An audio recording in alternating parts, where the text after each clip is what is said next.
Hello les amis, j'espère que vous allez bien. Dans cette vidéo, j'aimerais qu'on parle de l'ego du photographe. Aujourd'hui, nous sommes dans une génération où l'ego prend beaucoup de place. Alors, est-ce que l'ego du photographe est un moteur ou un frein?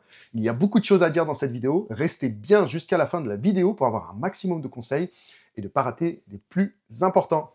C'est parti!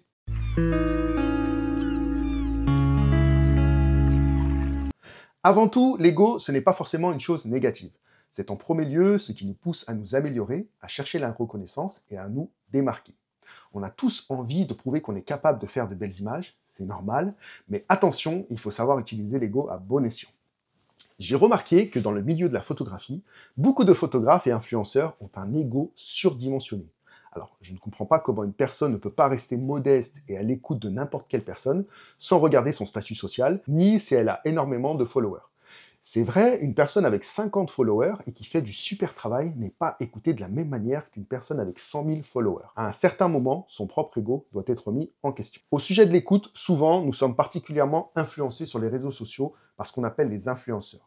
Il suffit d'avoir un centre d'intérêt, donc s'intéresser à quelque chose pour s'approcher de ce qui nous plaît, puis ensuite avoir quelqu'un qui nous en parle. Alors chaque personne peut donc être influencée par une autre personne, car oui, chacun peut parler de son expérience, donc sa propre expérience et la partager.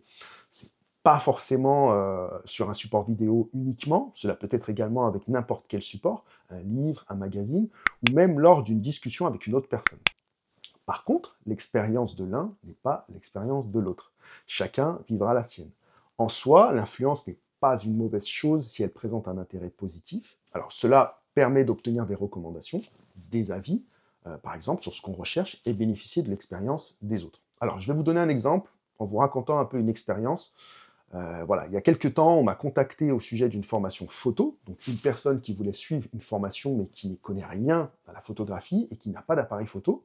Alors il m'a demandé des conseils. Alors tout d'abord, j'ai préféré lui conseiller de se renseigner auprès de vendeurs spécialisés pour l'achat d'un appareil photo, en fonction de ce qu'il souhaite faire en photographie ou par quoi il voudrait commencer.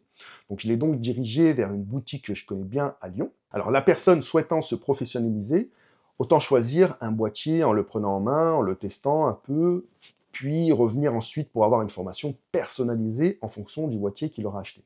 Cela lui permettra de connaître mieux son appareil photo.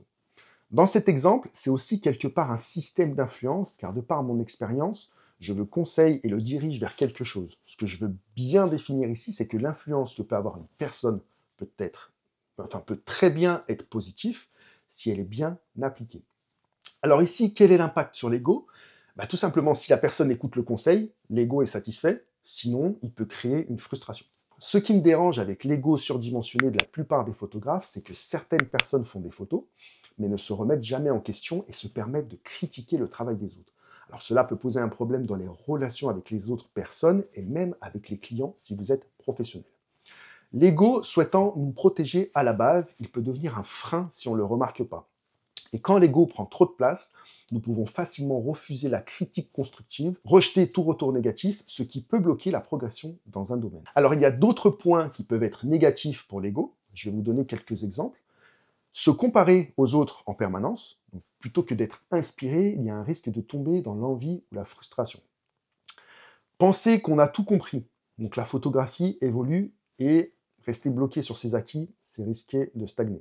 Nous sommes dans une génération où tout va vite, mais on oublie aussi de se mettre à la place des autres, et que certaines choses, comme des mots, peuvent aussi toucher ou blesser. La clé de tout ça, c'est de garder un bon équilibre. Alors on peut appliquer ces quelques conseils, accepter la critique, mais de la bonne source, donc tous les avis ne se valent pas, mais un retour constructif est précieux.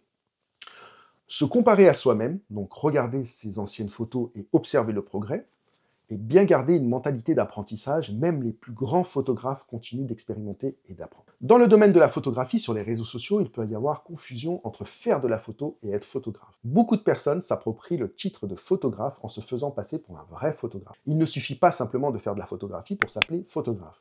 Ici aussi, cela peut être aussi un problème lié à l'ego.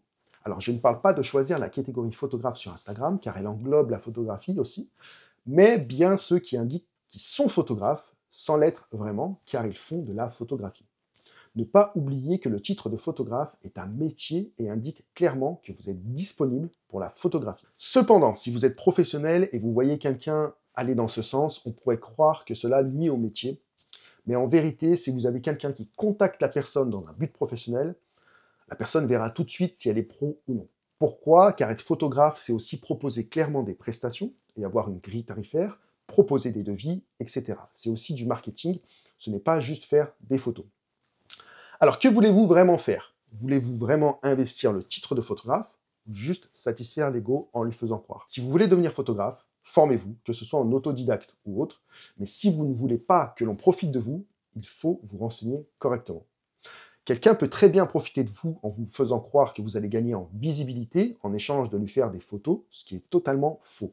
Souvent, des personnes contactent des photographes pour leur demander s'ils peuvent faire des photos, que ce soit à un festival, ou alors une influenceuse peut-être, qui est connue, voilà, etc., en échange de bière, burgers, voilà, tout ça. Et en fait, elle va vous indiquer que vous allez gagner en publicité et être très visible. Donc, d'un côté, si vous êtes débutant à la photographie, cela peut vous permettre, par exemple, de vous entraîner et de pratiquer, car généralement, la qualité des photos va aller avec. Donc, le profiteur, entre guillemets, en aura pour son argent. Par contre, si vous avez de bonnes techniques et que vous n'avez rien à apprendre, et que vous faites cela gratuitement, c'est vous qui devenez le produit. Donc, tout ce que vous avez forgé durant ces années à pratiquer la photographie est une expérience que vous allez offrir en échange de consommables. Si c'est pour pratiquer et vous améliorer, comme je dis, c'est un bon exercice, mais si vous faites déjà des photos très qualitatives et que vous les offrez, c'est l'autre partie qui en profitera. De plus, elle aura aussi les droits de les utiliser commercialement. En fait, il faut vraiment faire attention car le titre de photographe est de base un métier artisanal. Il est quand même possible d'être salarié dans une entreprise, une agence, etc. Mais de base, ce métier englobe beaucoup de choses selon le statut que vous avez. Quand une personne est à son compte, il y a toute une gestion d'entreprise. Le marketing, la communication, la comptabilité, la présence sur le terrain et même le post-traitement pour le photographe. Tout ce qu'il faut gérer. Cela demande une organisation et une discipline. À partir de ce moment, l'ego peut aussi jouer des tours. En gérant beaucoup de choses, certaines personnes peuvent se sentir pousser des ailes. Alors ce n'est pas parce que vous faites des actions artistiques qu'il faut se prendre pour un artiste. Rester humble et se concentrer dans son travail artistique est déjà une priorité, que ce soit un loisir ou en tant que professionnel, sans pour autant que l'ego prenne le dessus. On peut aussi observer un grand nombre de clones impressionnants. J'entends par là le nombre de personnes qui essayent de faire la même chose que les autres pour avoir la même notoriété, mais sans rien apporter de nouveau. Quand on essaye d'apporter quelque chose de nouveau, les gens se demandent souvent c'est quoi, pourquoi. Bien oui, parce qu'ils ne connaissent pas encore. Vous apportez quelque chose de frais. L'ego, c'est moi, je. Beaucoup de personnes qui prennent des photos disent moi j'aurais fait comme ça, j'aurais mis plus comme ça, ou blablabla, blablabla. Alors ça peut être OK pour le dire à quelqu'un qui est en cours de formation, par exemple, pour lui donner des conseils, montrer ses erreurs et voir une autre manière d'approcher la photo, mais voilà, que cela reste dans une bonne intention. Beaucoup d'apprentis photographes essayent même de donner des leçons parce que eux voient les choses comme ça et ne se rendent pas compte du regard des autres. C'est comme les gens qui se plaignent d'avoir des appels de phare sur la route, alors qu'ils roulent sur la voie de gauche de l'autoroute à 80 km/h. Et voilà, et ça embête tout le monde pour les dépasser, voilà. Ils sont toujours en train de se plaindre car ils ne voient pas ce qu'ils font et ne se rendent pas compte qu'ils bloquent la circulation. Je ne dis pas qu'il faut coller les gens sur la route, hein, mais une personne qui roule à 80 sur l'autoroute à gauche, alors que c'est limité à 130, une personne va sûrement arriver rapidement derrière elle. Et voilà, ce n'est pas du tout correct, on devrait tous être d'accord. En France, on roule à droite, voilà. Vous voyez ce que je veux dire, c'est vraiment pour vous montrer que l'ego peut avoir vraiment un impact dans n'importe quelle situation. Ces gens-là essaieront de donner des leçons alors qu'au final, ils devraient s'occuper d'eux-mêmes. Donc c'est en quelque sorte une protection de l'ego. Et puis on va pas parler aussi des gens qui achètent des followers pour leur ego non plus, mais voilà, vous l'avez compris. Voilà pour cette vidéo et pour mon avis au sujet de l'ego. Donc c'est important de parler de l'impact que peut avoir l'ego dans nos vies. Donc, cette forme de protection nous protège et nous encourage à devenir meilleurs, mais peut aussi être destructrice pour soi-même ou pour les autres. Je pense qu'il est important de s'en rendre compte pour prendre du recul par moment et récupérer de la confiance en soi. Dans chaque domaine, et domaine artistique également, l'ego a un impact, à nous de le remarquer quand il prend trop le dessus et garder le contrôle. J'espère que cette vidéo vous aura plu. Si c'est le cas, mettez un petit pouce levé pour soutenir et n'oubliez pas de vous abonner. À plus les amis!